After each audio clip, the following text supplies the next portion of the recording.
So is all well with the eye and that trip across the Atlantic to take on the Jags? What does the eye feel like versus what it looks like? I know it doesn't look terrific. I feel fine. I mean, it looks bad. It's going to look worse than before he actually gets better, but I'm actually good. Deshaun came in here. He's an excellent ball handler. He's really good with the football in his hands. You know, he was coached well in high school, coached well at Clemson, and then he came here and he really understood what we were trying to do. He understands that. He does a lot of different things that,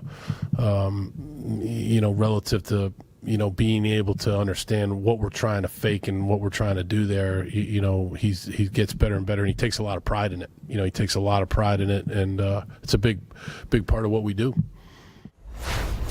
So let's double up. I see those looks. I have no dignity. You guys know that. It's our Tom Pelissero and Mike Garafolo on a set of stories. Tom, we start with you and the status for Deshaun Watson and what you're hearing for Sunday. Well, the eye should not impact Deshaun Watson's availability for this game on Sunday. But, of course, there was a lot made yesterday of him canceling an appearance at Game 7 of the World Series. What I'm told is that the Texans doctors just recommended this was not going to be good for him to be under all the bright lights. It is still swollen and sore, the eye that is. He really needs rest here, but he was able to fully participate in practice yesterday. They fully expect him to be out on the field. A 10-hour flight, though, today. Chance maybe to catch up a little bit on that rest here. They'll leave this afternoon for London.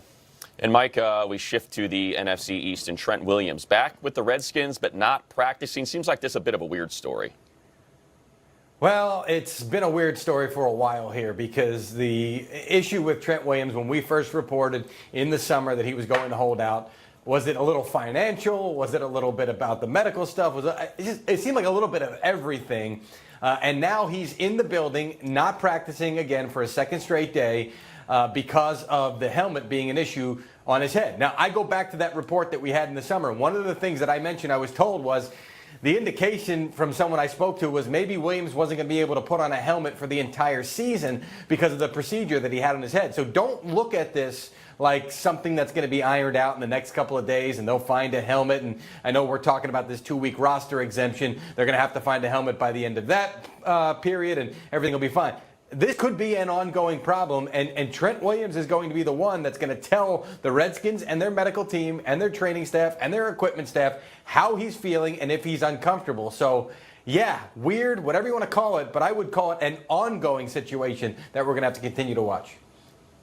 Mike, even the explanation of this has been unusual. You heard Redskins interim coach Bill Callahan yesterday saying that Trent Williams did not pass his physical. Well, I've asked team doctors, athletic trainers, others from a variety of teams about this. Nobody's ever heard of putting a helmet on a guy as a condition to pass a physical. Now, generally, you will fit a player for equipment. That's a standard part of the process here. But to say that he did not pass the physical, that's a little bit out of the chain that we would normally hear on this. The bottom line is Trent Williams, in every other regard, is ready to play. But this is a significant issue that goes back to the spring. We've been tracking this for months. Trent Williams went through a medical process here. Obviously, that's still causing him some discomfort where that growth was removed from his head. They have to figure out the helmet issue. They're continuing to work toward that until they do.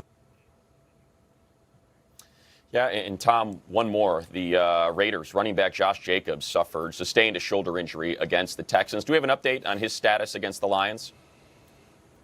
Josh Jacobs, I'm told, is dealing with a shoulder sprain. Now, he has been on the injury report, it seems like perpetually throughout his rookie season here because of an elbow. He had an illness at one point, a variety of different things. None of that stopped him from being the offensive rookie of the month for the AFC, named today for that honor. He's been highly productive, has had to play through some level of pain, but he was able to get on the field in a limited capacity yesterday. You would take that as a good sign for his chances for playing this week. One other running back update, by the way. Miles Sanders of the Eagles also back on the practice field today. He's also dealing with a shoulder injury. Everyone involved has downplayed the significance of it. His presence on the field also a good sign as they get ready to face the Bears.